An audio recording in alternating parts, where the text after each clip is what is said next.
on change ça. Arrête de dire que tu vas le faire, puis fais-le. C'est la fête des travailleurs, Isabelle. C'est la journée internationale des travailleurs, effectivement, qui arrive au lendemain de la journée des impôts. As-tu vu comment que c'est bien fait pareil? C'est un commentaire cynique, les amis. Oui. Oh mon Dieu! Fait qu'hier, si vous deviez de l'argent au gouvernement et que vous n'avez pas contribué et produit votre déclaration fédérale provinciale, parce que nous, au Québec, on est servi 2 fois ce matin, je suis très exigeant en matière de services publics. Oui, exactement. Je me sens autorisé à être très exigeant en matière de services publics. Et je t'autorise jusqu'au 4-5 juillet. OK. Tu sais pourquoi?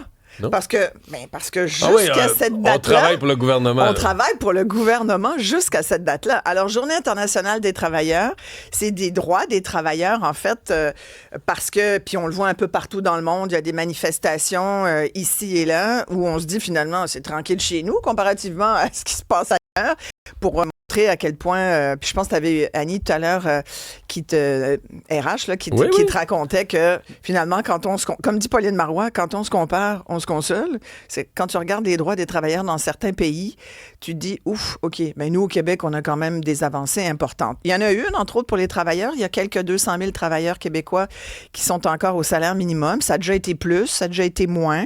Là, il y en a un petit peu plus qu'il y en avait l'année dernière d'après des études là, que je lis, entre autres de la chaire à Sherbrooke là, sur la fiscalité de Luc Godbout, entre autres, puis qui comparait, il y a une étude intéressante où ils ont étudié pour 4 ménages québécois l'impact de l'évolution du salaire minimum. Puis, en gros, l'avantage, je vais faire ça simple, l'avantage au Québec, de vivre au Québec comparativement à l'Alberta ou à l'Ontario, c'est qu'on a beaucoup plus de services sociaux, tu as beaucoup plus de crédits d'impôt aussi, tu sais, ton montant de base, ton montant de base et tout, ce qui fait que quand tu regardes ça, oui, aujourd'hui, tu vas gagner 50 cents de plus, puis tu pourrais dire, je vais aller pomper pour mettre de l'essence dans ma voiture, ça me coûte plus de 2 piastres à la pompe, ça n'a juste pas de bon sens. Mon 50 cents, il vient de partir en fumée. Tu aurais sans doute raison au premier degré, mais quand on fouille, à la fin de l'année, quand vous allez faire votre rapport d'impôt, vous en payerez pas, à moins d'avoir 3 jobs puis d'accumuler les heures, ce que font quand même de plus en plus de Québécois. Tu as même ce qu'on appelle en économie un impôt négatif. C'est qu'avec les nouveaux programmes qui ont été mis en place depuis 20 ans, ça fait quand même assez longtemps qu'on progressivement... C'est que si tu gagnes, prenons un cas de quelqu'un qui gagne vraiment le salaire minimum, il n'y a pas d'autres revenus. Il y a une job, salaire minimum, pas d'autres revenus. Ouais. Il va gagner plus que le salaire minimum. C'est-à-dire que non seulement il va payer 0 impôt, mais il va avoir la prime au travail. Oui, tout qui à va fait. Lui donner, tout à fait. Il va lui redonner plus que ce qu'il a gagné pour l'aider à vivre. Et ce qui est très bien, là, dans le fond, c'est ce qu'on appelle... Oui, parce que c'est pas une position forcément agréable d'être au salaire minimum. Tu sais, 16,60 fois 40 heures, c'est 664 piastres. C'est pas riche. C'est pas riche, tu sais. Fait que ça veut dire qu'en théorie, si on dit que normalement, quelqu'un devrait pas mettre plus que 25-30% de son salaire, c'est plus ça maintenant. Mais normalement, on dit, mais pas plus que le quart de ce que tu gagnes dans un loyer. Ça veut dire que trouve-toi un loyer à même pas 700 piastres. Impossible. Montréal, oublie ça. T'as même pas un demi-sous-sol à 700 piastres à Montréal. J'entendais, il y a quelqu'un qui me racontait qu'il habitait depuis 12 ans dans un logement à 700 piastres. Moi, j'avais envie de dire, mon Dieu, va t'acheter une chaîne, attache-toi après ta porte, puis attends que ton propriétaire t'expulse peut-être. Tu sais, t'es chanceux, mais tu peux pas compter sur le fait que dans 2 ans, dans 3 ans, tu vas encore payer 700 piastres. Fait que c'est sûr que, tu sais, il y a beaucoup de jeunes, il y a beaucoup de femmes aussi qui travaillent au salaire minimum, il y a beaucoup de gens qui sont à temps partiel. Il y a des retraités aussi qui ont le revenu minimum garanti, mais la retraite minimale, là, c'est pas beaucoup. Oui, mais c'est sûr qu'il y a des retraités qui reviennent sur le marché du travail, sur le marché du travail, quelques heures. C'est revenus supplémentaires. Oui, il y a un monsieur à la SAQ à Verdun là, que j'ai croisé l'autre jour, puis il me disait, lui, il fait tous les dimanches.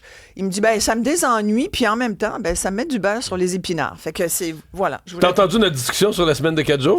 Oui. Est-ce qu'on en rêve? Est-ce qu'on a le droit d'en rêver? On a tous les droits, Mario. Moi, je me donne tous les droits de rêver à des semaines de travail moins folles et surtout à des conditions. Tu sais, ce que je vois beaucoup... J'ai grandi sur une ferme. Après ça, j'ai été en politique. Mais... là, c'est du 7 jours sur 7. Tu dors pas. Mais c'est comme moi. J'ai jamais connu ça. Là, moi non plus. Mais les amis, nous, on n'est pas... Nous, c'est comme... on nous donne la job, puis on dit « Oh, merci! » On dit « Compte-toi chanceux parce que tu sais, dans ton milieu, on a vu... » Ça fait 30 ans qu'on entend ça. Je peux pas t'augmenter cette année, mais t'augmenter plus tard. Là, c'est pas facile. C'est comme, c'est pas facile. Tu qu'on en parle? Partez-moi pas là-dessus. Il y a du monde qui font moins aujourd'hui qu'ils faisaient il y a 10 ans. Il y en a beaucoup dans notre gang. Fait que, bref, tout ça pour dire qu'on prendra pas notre exemple, mais on nous a quand même beaucoup beurré le fait que la semaine de 4 jours, comme la retraite à 50 ans ou Liberté 55, hey, on a-tu gobé ça, nous? On a gobé ça parce que, oui, on rêve. En fait, c'est pas vrai. Il reste quelques secteurs dans le secteur public. Il y a encore des gens qui ont ça. Là. Complètement. C'est une minorité, mais quand même. Mais ça existe encore. Mais après, il y a... Qu'est-ce qu'on se souhaite? Tu sais, c'est quand même une journée où c'est intéressant de réfléchir à notre travail. Est-ce que notre travail nous pollue la vie? Est-ce qu'on vit pour travailler ou on travaille pour vivre? Et je pense qu'il faut suivre l'exemple des plus jeunes ou des gens plus sages. Il n'y a pas que des jeunes, il y a aussi des gens qui ont réfléchi, qui ont payé pour apprendre et qui disent aujourd'hui, j'ai peut-être moins envie de me faire suer au travail, surtout si mon travail est toxique, si je suis dans un milieu toxique. Et hier, tu vois, je termine là-dessus, mais je posais la question aux gens, avez-vous l'impression que vos conditions de travail se sont améliorées? Puis il y en a qui me disent, écoute, sincèrement, peut-être un peu. Beaucoup m'ont dit pas pantoute, c'est la même affaire. Puis finalement, comme tout augmente, je me trouve à gagner moins. Mais le sentiment général, c'était que les gens étaient un peu tannés. Il y a comme une certaine frustration. Ça va pas tant bien, mon boss me fait suer. Tu sais, c'est comme une espèce de lourdeur. Dans la gestion. Ouais. Mais le coût de la vie aide pas, je pense. T'es confiante pour le Canadien ce soir? Écoute, moi, je rebord les couleurs, puis j'ai amené mon chandail tout à l'heure, puis je vais parler à Bergie, puis c'est clair qu'on est avec eux. Voyons donc, ça se finit ce soir. Il faudrait que ça se finisse. On peut-tu régler ça ce soir, s'il vous plaît? Dans un monde idéal, ça se finirait ce soir. Toi, c'est ta prédiction? Ben oui, je vais dire oui parce que je suis derrière l'équipe. Collègue Charles-Antoine était inquiet, lui. Oui, je sais, je l'ai entendu. Je sais.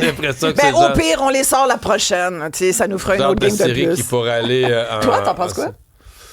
Moi, je pense qu'il va finir ça ce soir, sincèrement. Moi, j'avais dit Canadien en 6 depuis J'étais très inquiet du 5e match. Moi, j'avais dit Gallagher la dernière fois. Oui. Voilà. Et je redis Gallagher ce soir. Ben merci Isabelle. Donc Alexandre, tout est prêt, tout est en place, incluant la police de Montréal. Là. Oui, qui va déployer des effectifs supplémentaires. 19h, TVA Sport ce soir, match numéro 6, Lightning canadien. Et je vous rappelle que l'essence a franchi la barre des 2 piastres à Montréal. On est à 2,3 $. Ça finit bien la semaine. Je suis désolé, c'est pas de ma faute. Ça finit bien la semaine. Merci Alexandre, merci Isabelle. Merci tout le monde d'avoir été là. Bonne fin de semaine. On vous retrouve lundi matin 6h.